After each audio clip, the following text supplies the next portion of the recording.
Hello, hi, வணக்கம். This is Solomon. So இன்றைக்கி நம்ம எதை பற்றி பார்க்க போகிறோம்னா காம்போசிஷன். ஸோ காம்போசிஷன்னா arrangement of elements in an image or a video. Example சொல்கிறேன். இந்த ஒரு வீடியோவே ஒரு எக்ஸாம்பிளாக எடுத்துக்கோங்க. ஸோ நான் ஒரு எலமெண்ட், இந்த மைக் ஒரு எலமெண்ட், பின்னாடி இருக்கிற வால் ஒரு எலமெண்ட். ஸோ இதெல்லாம் கரெக்டாக அரேஞ்ச் ஆகிருந்துச்சுன்னா இட்ஸ் கால் காம்போசிஷன்.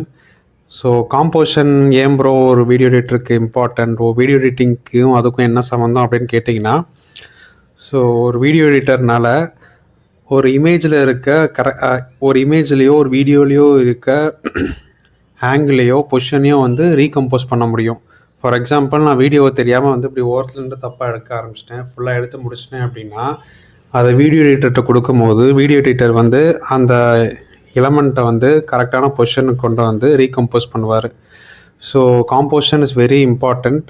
ஸோ ஏன் கம்போஸ் பண்ணுறாங்க அப்படின்னா வந்து பீப்புளுக்கு வந்து அட்டென்ஷனை பீப்புள்கிட்ட வந்து அட்டென்ஷனை வாங்குறதுக்காகவும் அண்ட் வந்து ஒரு எமோஷனை கன்வே பண்ணுறதுக்காகவும் காம்போசிஷன் பண்ணுறாங்க, ஒரு இமேஜ்லேயோ ஒரு வீடியோலேயோ. ஸோ இதுதான் காம்போசிஷன். காம்போசிஷனில் நிறைய ரூல்ஸ் அண்ட் டெக்னிக்ஸ் இருக்குது. ஸோ மொத்தமாக 8 ரூல்ஸ் இருக்குதுன்னு நினைக்கிறேன்.